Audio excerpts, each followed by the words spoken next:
Halo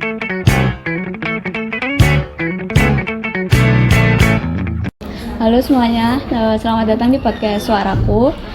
Sebelumnya terima kasih sudah menyempatkan waktunya untuk menonton podcast kali ini. Aku Triani Sanur Arifa dan hari ini kita bakal membahas topik yang sangat penting dan pastinya bakal relate ke usia remaja, terutama bagi para orang tua, yakni tentang pentingnya kesehatan mental bagi anak dan remaja. Sudah hadir bersama kita narasumber yang pastinya sudah sangat akrab di telinga para siswa, yaitu Bu Ana, guru BK SMP Negeri 11 Kota Semarang. Dan halo Ibu. Halo. Yeah. Terima kasih sudah menyempatkan waktunya untuk podcast sama saya kali ini. Sebelum masuk ke inti pembahasan, boleh Ibu jelaskan dulu kenapa Ibu mau terjun ke dunia BK ini? Iya. Berawal dari kuliah saya yang tentunya harus linear ya. Di BK, saya itu orang yang termasuk menyukai dunia anak-anak ya. Karena background saya sebelum terjun ke BK SMP ini, saya adalah guru PAUD ya. Jadi sudah nggak asing lagi tentang masalah anak-anak. Kebetulan saya juga menyukai dunia anak-anak. Nah, terus saya juga sangat relate sekali terhadap permasalahan-permasalahan, apalagi khususnya remaja. Saya peduli sekali dengan permasalahan yang timbul yang ada di remaja saat ini. Seperti itu yang jadikan. Jadi alasan Ibu untuk tertarik menekuni bidang ini tuh sebenarnya karena Ibu menyukai anak-anak. Betul sekali. Ya, salah satunya itu. Ya. Lalu selama mengajar di SMP ada nggak Ibu pengalaman yang paling berkesan ketika mendampingi para siswa yang berkaitan dengan kesehatan mental? Iya, ada Mbak. Kebetulan ketika saya awal-awal masuk di sini, saya menjadi wali kelas ya. Di situ saya dihadapkan pada persoalan atau permasalahan yang sebenarnya sangat menantang buat saya, karena di situ saya dihadapkan pada salah satu siswa yang enggan untuk berangkat sekolah. Karena berkaitan dengan masa remajanya puber sepertinya. Jadi mulai mengenal cewek, mulai tertarik dengan cewek, tapi si ceweknya nggak suka. Akhirnya terus si cowoknya ini memutuskan untuk malas berangkat sekolah. Karena kalau ketika bertemu dengan yang disukai itu, respon si ceweknya itu nggak bagus. Jadi dia merasa kurang nyaman berada di kelas itu. Karena kebetulan yang disukai itu pun ada di kelas itu. Jadi emang kalau masa-masa peralihan dari anak ke remaja itu perubahannya luar biasa. Banget. Iya, betul sekali Mbak. Apalagi kan mereka kan itu masih kelas 7 ya. Jadi ada peralihan SD ke SMP, itu kan butuh adaptasi yang besar. Benar. Terus selanjutnya kita akan masuk ke pembahasan utama, yakni tentang pentingnya kesehatan mental bagi anak dan remaja. Karena usia di anak dan remaja itu kan pasti banyak sekali perubahannya Ibu. Betul sekali. Tentunya perubahan baik dari segi fisik, emosi, sosial. Terus makanya sebagai orang tua dan diri kita sendiri itu kita perlu memahami tentang kesehatan mental itu sendiri. Menurut pandangan Ibu, sebenarnya kesehatan mental itu seperti apa sih bagi anak dan remaja? Menurut saya kesehatan mental itu sangat penting kaitannya karena berkaitan dengan keberlangsungan mereka ke depan ya. Jadi di mana mereka dipersiapkan betul-betul supaya mental mereka itu sudah siap ya, apalagi nantinya kan ini masa-masa masih peralihan ya. Ketika masa peralihan itu butuh adaptasi yang besar, butuh perkembangan psikologi yang besar juga.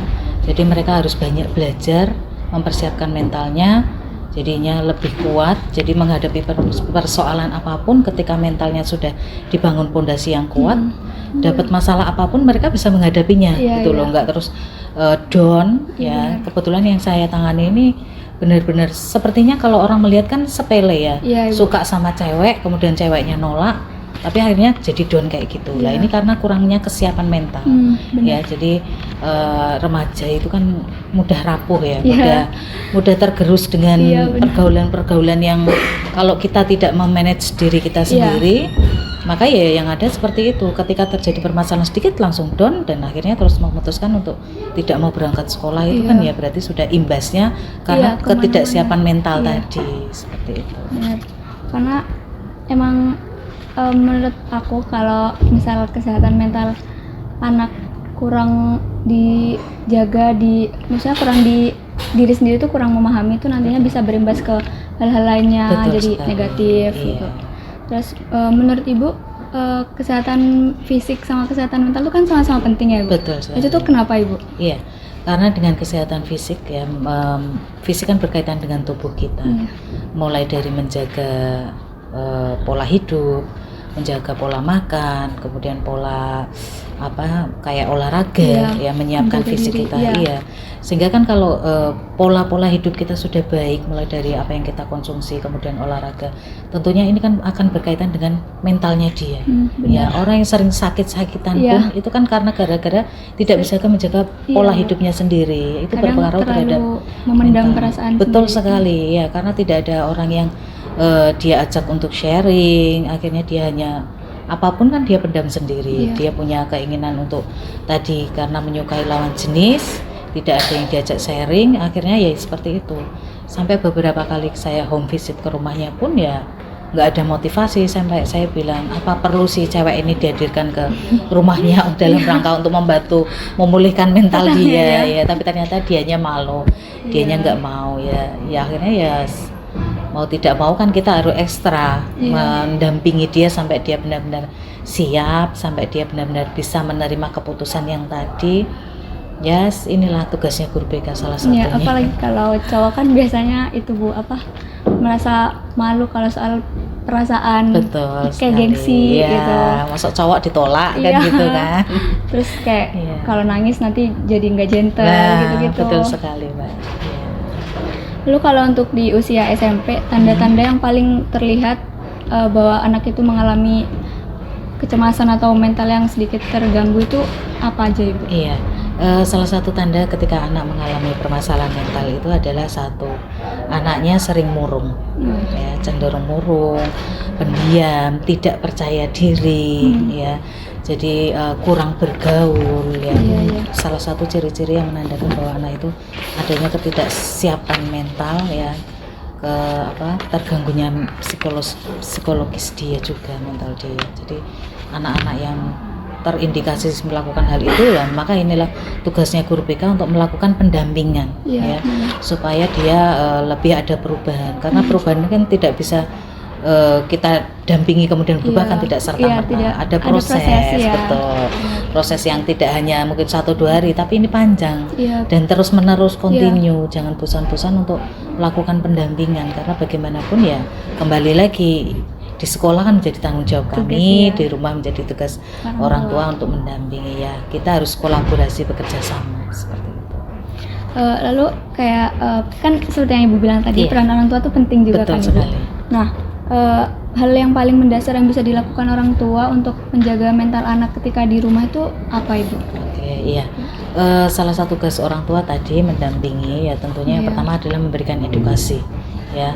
Kadang anak itu kalau tidak diedukasi oleh orang tua, dia akan mencari informasi-informasi yang mungkin belum tentu baik untuk dia, ya.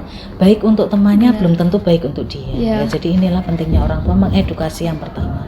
Kemudian yang kedua memberikan kasih sayang tentunya, ya. Kadang mohon maaf orang tua sibuk bekerja, ayah dan ibunya bekerja, sehingga anak kan ini kurang terfokuskan, kurang perhatian, kurang kasih sayang, sehingga ketika ada permasalahan mau cerita ke orang tua sudah nggak nyaman dulu, karena melihat kesibukan orang tuanya, anak mau mendekat orang tua sudah kondisi capek, kan kayak gitu. Jadi memang orang tua harus lebih perhatian, kasih sayang, kemudian lebih menjadikan orang tua itu teman, bukan lagi ini orang tua harus kamu harus begini tidak, ya. Tapi di zaman sekarang ini orang tua harus bisa memposisikan sebagai sahabat, ya, sebagai teman, supaya ya itu tadi, supaya anak lebih nyaman untuk cerita, lebih terbuka, lebih jujur kayak gitu, ya. Jangan ada sekat, ya. Kalau seperti itu jangan ada sekat, supaya anak nyaman cerita dengan kita permasalahan apapun. Jadi orang tua jangan memberikan batasan, kamu anak harusnya kamu hormat sama orang tua, kamu tidak boleh begini. Nah, anak kalau belum sudah didoktrin seperti itu, mau cerita apapun kan jadi takut, dia jadi nggak nyaman, kayak gitu, Mbak. Salah satu dari pengalaman Ibu selama mengajar, masalah yang paling sering dialami siswa terkait tentang kesehatan mental tuh apa, Ibu? Oke, terkait dengan kesehatan mental tadi, masalah-masalah remaja tadi, ya, yang tadi naksir-naksir, mulai cinta-cinta kayak gitu. Terus kemudian permasalahan ini kadang-kadang masalah orang tua ya. Mohon maaf, di sini tuh kan banyak anak-anak yang broken home, broken home, korban broken home, jadi perceraian dengan orang tua. Imbasnya itu tadi, satu, kadang prestasinya menurun, dua, tidak ada motivasi untuk belajar, tiga, akhirnya larinya ke pergaulan bebas. Nah, kadang-kadang pelampiasan karena tidak ada orang tua, tidak tinggal satu atap, akhirnya dia mencari kasih sayang dari orang lain. Nah, mencari perhatian dari orang lain. Salah satunya banyak sekali anak-anak yang seperti suka berkelahi, suka tawuran, suka bolos. Itu kalau ditelisik lebih jauh ke dalam latar belakangnya keluarga, itu ternyata juga kebanyakan rata-rata adalah korban broken home. Nah, seperti itu. Jadi permasalahan sangat kompleks ya Mbak, tidak hanya dengan teman, tapi dengan orang tua, dengan pacar mungkin yang sudah punya pacar, ya itu banyaklah permasalahannya. Kira-kira seperti itu yang ada di sekolah kita. Gitu. Saya juga ada teman kayak gitu Bu, kayak orang tuanya sebenarnya masih lengkap, masih ada dua-duanya, terus bekerja juga, tapi kayak ngerasa di rumahnya itu kurang kehangatan gitu, kayak nggak diperhatikan, jadinya dia nyari perhatian ke entah itu ke teman, entah itu tiba-tiba jadi agak menyimpang itunya, kayak jadi cewek ke cewek gitu Bu. Terus sekarang dia tiba-tiba jadi ngambil kasih sayang dari wali kelasnya. Oh iya, dekat karena ya dekat, wali kelasnya, betul. Iya, di kemarin juga ada saya memperhatikan tingkah laku salah satu siswa kami, karena di rumah itu semuanya kakaknya dan adiknya itu adalah perempuan semua. Dan kebetulan ayah dan ibunya juga berpisah, jadi dia ikut mamanya. Jadi perilakunya akhirnya agak menyimpang ke cewek-cewekan tadi, karena melihat kakaknya pada berdandan, kakaknya pakai rok, pakai baju bagus-bagus, aksesoris ke cewek-cewekan. Akhirnya ya itu dia termotivasi karena setiap hari ketemunya dengan orang-orang itu juga. Kebetulan di sekolah pun dia nyamannya bergaulnya dengan cewek. Nah, akhirnya kan lama-lama ini kegiring ke sana. Lah ini setelah melihat tanda-tanda itu kan guru BK kan sedikit punya was-was, was-was kan, semakin was-was. Kok lama-lama diperhatikan kok malah menjadi seperti ini. Nah, makanya itu kita berikan edukasi bahwasanya kami laki-laki harus menjadi kodratnya laki-laki, bukan laki-laki menyerupai perempuan, kan tidak seperti itu. Tuhan hanya menciptakan dua jenis kelamin tentunya, laki-laki dan perempuan. Kamu mau yang mana ini? Nggak bisa dong berada di tengah-tengahnya kan gitu. Itu yang harus kita edukasi dan dampingi terus-menerus. Karena emang perubahannya juga nggak bisa langsung kan Ibu. Betul sekali Mbak. Berproses pelan-pelan banget, didampingi terus gitu. Lalu ketika seorang anak atau remaja mulai mengalami lelah dengan dirinya gitu, dengan emosionalnya, terus langkah sederhana yang sekiranya bisa mereka lakukan itu apa Ibu? Iya, tentunya motivasi yang terpenting ya. Motivasi bagaimana anak itu menemukan jati dirinya sendiri, menemukan identitasnya. Tentunya kita kearahkan ke nilai-nilai yang positif yang ada pada dirinya ya. Jadi supaya bakatnya yang sebenarnya nih anak nih kemana sih? Sebenarnya anak ini punya potensi apa sih? Lah itu yang harus kita gali, kita bantu ya. Jadi supaya anak itu berkembang maksimal sesuai dengan kodratnya, sesuai dengan potensinya masing-masing. Karena tiap anak kan berbeda ya. Anak tuh pasti punya apa ya, ciri khas tersendiri yang sebenarnya ini kalau digali lebih dalam ini bisa jadi sesuatu yang bernilai. Itu kan tugas kita bersama lah, tidak hanya guru BK tapi guru mata pelajaran, orang tua itu kan juga bisa memotivasi untuk anak lebih baik lagi. Selain motivasi tentunya dukungan dari orang tua. Nah, dukungan orang tua, kolaborasi juga dengan sekolah ya. Tidak bisa kita memasrahkan pendidikan hanya ke sekolah aja. Pagi orang tua mengantar sudah, pokoknya saya titip anak saya, harapannya 100% jadi baik. Kan tidak bisa seperti itu. Padahal kan jamnya di rumah dengan di sekolah itu kan lebih banyak di rumah lah. Itu kan pendidikan juga lebih banyak harusnya didapat. Pendidikan pertama adalah keluarga, orang tua tentunya. Sekolah itu sekadar ya istilahnya membantu menggali potensi anak tadi. Kalau dari lingkungan sekolah sendiri, khususnya dari guru BK kan tadi Bu udah jelasin kayak guru BK tuh perannya untuk kesehatan mental anak tuh pastinya memotivasi gitu, terus mendampingi. Selain itu ada lagi nggak Ibu yang lebih terkhusus gitu? Terkhususnya biasanya kita ini Mbak, pakai konseling. Nah, kita lakukan konseling individu. Karena mohon maaf, orang yang image-nya kan anak datang ke ruang BK itu pasti karena masalah. Lah, image-image seperti itu yang kita pengen rubah dengan adanya kita melakukan konseling individu. Tentunya kita ada pendekatan ya, kita bisa ngobrol dari hati ke hati, anak lebih curhatnya juga bebas dan tidak harus di ruang BK. Karena dengan image yang seperti itu anak kan mau cerita aduh di ruang BK nggak nyaman kayak gitu. Kita bisa iya betul Mbak, kita bisa pakai semua ruang termasuk di perpustakaan, bisa di bawah pohon pun kan kita bisa melakukan konseling kayak gitu. Ya, kadang saya juga waktu SMA juga merasa takut untuk melakukan konseling karena ngerasanya takut dikira nakal, bermasalah, atau ada sesuatu yang buruk yang terjadi sama diri saya sendiri gitu. Jadi saya jarang melakukan konseling dulu waktu sudah sekolah. dulu ya. Dulu image-nya guru BK itu polisi sekolah kan gitu, yang mana ketika upacara bawa tongkat kayak gitu, terus suka marah-marah kayak gitulah. Itu yang kita harus pelan-pelan kita hapuslah, bahwa dunia pendidikan itu penuh dengan sesuatu yang indah, yang tidak ada kekerasan di dalamnya, kan pengennya seperti itu gitu. Lalu di era digital yang sekarang yang saat ini kan semua media sosial tuh berpengaruh supaya semua orang saat ini kan pasti memakai media sosial kan Betul Ibu. Sekali ya. Nah itu menurut Ibu dampak positif dan negatif dari yang paling terlihat dari penggunaan media sosial terhadap siswa itu apa Ibu? Oke. Itu kembali lagi kepada bijak dalam bermedsos ya kalau saya bilang ya. Jadi medsos itu bisa membawa dua nilai ya, nilai positif dan juga nilai negatif. Kalau positifnya tentu siswa jadi kreatif ya, mencari informasi juga di sana, mungkin mengerjakan tugas juga bisa di sana, terus membaca berita-berita yang lagi viral saat ini. Pokoknya intinya bisa mencari informasi dari sana. Juga anak jadi bertambah kreatifnya ya, karena di sana banyak sekali fitur-fitur aplikasi yang bisa mereka pelajari ya, untuk mendukung tentunya potensi mereka masing-masing.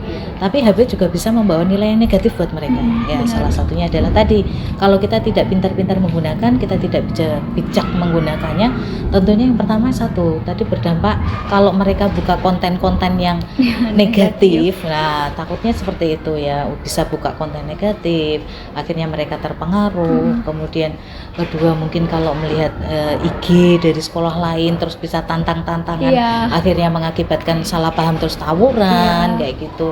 Terus kemudian kadang-kadang mohon maaf anak sok kenal-kenal berteman dengan pertemuan online itu kan kadang-kadang yang kita nggak tahu kejelasannya kan, mereka apakah benar namanya itu, foto profilnya itu, kayak kemudian sekolahnya di mana atau pekerjaannya apa, itu kan yang tidak jelas. Ya, teman-teman yang online ini yang kadang-kadang anak-anak itu masih sok ini ya, sembarangan gitu loh, nggak bisa memanage, oh ini teman baik apa enggak, itu kan mereka nggak tahu. Tiba-tiba diajak ketemuan ya terjadi hal-hal yang tidak diinginkan, nah itu kan lebih berbahaya. Makanya itu pentingnya kita mengedukasi kepada anak-anak bahwa penggunaan HP itu digunakan secara bijak. Kalian sudah dewasa, tentunya harusnya lebih tahu, bisa menyaring mana yang positif dan mana yang negatif, itu harusnya mereka sudah tahu. Jadi harus bisa memberikan batasan-batasan. Yang kedua, tidak hanya dipasrahkan kepada anak saja, tapi orang tua. Ya, dukungan orang tua. Iya, kembali lagi ke orang tua. Orang tua juga harus jeli melihat ini, karena kalau orang tua, mohon maaf kan, kadang-kadang orang tua itu untuk masalah IT kan sok-sok ya juga kurang mengikuti ya Mbak. Jadi kadang-kadang sok anak mungkin bisa berbohong ya, buka ini padahal yang dibuka ini kan. Orang tua ini harus jeli. Kadang-kadang sekarang pun anak-anak kan suka mengunci HP-nya. Dikasih password lah, sandi lah kayak gitu, yang kita sebagai orang tua tidak bisa ikut mengawasi apa sih yang dibuka anakku, kan tidak bisa lah. Itu pentingnya komunikasi dengan anak, disepakati dulu. Kamu gunanya kamu mempassword untuk apa? Kalaupun di password, orang tua harus tahu, gitu kan, supaya suatu saat kita bisa ngecek anakku berteman dengan siapa aja sih, kayak gitu. Apa sih aplikasi apa sih yang sudah di-download dan sudah dibuka anakku, itu apa saja, itu orang tua juga harus tahu. Jadi orang tua masa kini, mohon maaf kalau kita buta dengan IT, ya itu tadi, kita nggak bisa menyalahkan anak 100%, itu akan bahaya. Makanya pentingnya orang tua juga harus belajar, kayak gitu menurut saya. karena kadang juga ada anak yang kalau di usia remaja itu kan masa-masa yang kayak bandel banget Betul ya, sekali, keras kepala iya. gitu. Terus merasa kayak misal kalau HP-nya diperiksa ngerasanya itu kan privasi aku, betul, kenapa harus iya. itu aku mau sendiri gitu Iya, itu kayak gimana ibu? Itu Iya. menurut ibu yang harus dibenerin itu anak atau orang tuanya atau keduanya? Iya, menurut saya keduanya Mbak, karena gini, oke lah seorang anak punya privasi, oke, nggak masalah. Orang tua pun juga punya privasi Iya. tentunya kan. Tapi bagaimana kita bisa membangun komunikasinya? Ya, komunikasinya seperti itu. Oke lah, orang tua mungkin punya kesepakatan dulu nih. Oke Ma, aku bertemannya tuh hanya dengan ini. Lah, ini loh pentingnya komunikasi dan keterbukaan serta kejujuran. Iya. Ya, jadi memang tidak semuanya terus kita ikut mencampuri anak sih, tidak ya. Bagaimanapun anak juga punya privasi. Hanya saja tadi komunikasinya yang harus kita jalin ya. Jadi biar kita tuh punya rasa kemantepan, rasa kepercayaan bahwa insya Allah anakku nggak ngapa-ngapain deh dengan HP-nya. Begitu pula anak juga harus membuktikan, nggak hanya terus omong doang, terus aku nggak berteman dengan yang aneh-aneh kok Ma, aku nggak buka aplikasi aneh-aneh. Nah itu anak juga harus jujur, gitu loh. Pentingnya komunikasi di situ deh. Kalau komunikasinya sudah saling jujur, saling nyaman, insya Allah anak juga akan timbul rasa bisa dipercayanya itu pasti ada. Gitu menurut saya. Ini terakhir Ibu. Oke. Yang terakhir. Iya. Jika ada siswa yang saat ini sedang merasa tertekan, cemas, atau merasa kurang percaya diri, ada nggak pesan yang ingin Ibu sampaikan untuk mereka? Oke. Buat teman-teman ya semuanya, khususnya para remaja yang mungkin saat ini mengalami masalah kesehatan mental. Ataupun yang belum merasakan seperti itu ya. Pokoknya intinya adalah kalian harus banyak bergaul, banyak berteman. Tapi bertemanlah dengan anak-anak yang membawa pengaruh positif ya. Tentunya yang pertama juga kalian juga harus mempunyai perilaku positif agar kalian punya teman yang positif juga, karena teman ini juga sangat berpengaruh. Kemudian komunikasi atau keterbukaan dengan orang tua. Jika ada permasalahan, orang pertama yang harus tahu adalah orang tua. Jangan teman, karena belum tentu teman itu memberikan solusi yang baik buat kita juga. Tapi kalau orang tua, saya rasa pasti memberikan yang terbaik buat anaknya. Kemudian yang ketiga adalah bijak dalam bermedia sosial, karena media sosial bisa membawa kamu ke hal yang negatif, juga bisa membawa kamu hal yang positif. Makanya kita harus bijak-bijak dalam menggunakan media sosial yang kita miliki, seperti itu Mbak. Terima kasih banyak ya Ibu untuk pengalaman dan pengetahuannya. Banyak hal yang bisa kita ambil dari podcast kali ini. Jadi untuk kalian para pendengar, kesehatan mental itu bukan hanya soal punya masalah atau enggak, tapi bagaimana cara kita memahami emosi itu, mengelola emosinya, terus mencari bantuan ketika butuh. Jadi kayak nggak apa-apa untuk merasa capek, nggak apa-apa untuk merasa lelah sama semuanya, tapi ingat kalau kita tuh nggak sendirian gitu. Terus jangan dipendam sendiri kalau ada masalah juga. Dan dari podcast ini aku ngajak kalian untuk bercerita, baik itu ke guru BK, konseling, atau ke orang tua, atau ke teman-teman yang bahkan deket banget, nggak apa-apa. Terus lebih peka sama lingkungan sekitar juga. Dan ya, terima kasih banyak Ibu sudah berbagi pengalaman. Terima kasih juga teman-teman udah mendengar podcast kali ini. Mohon maaf bila ada salah kata. Dadah. Terima kasih.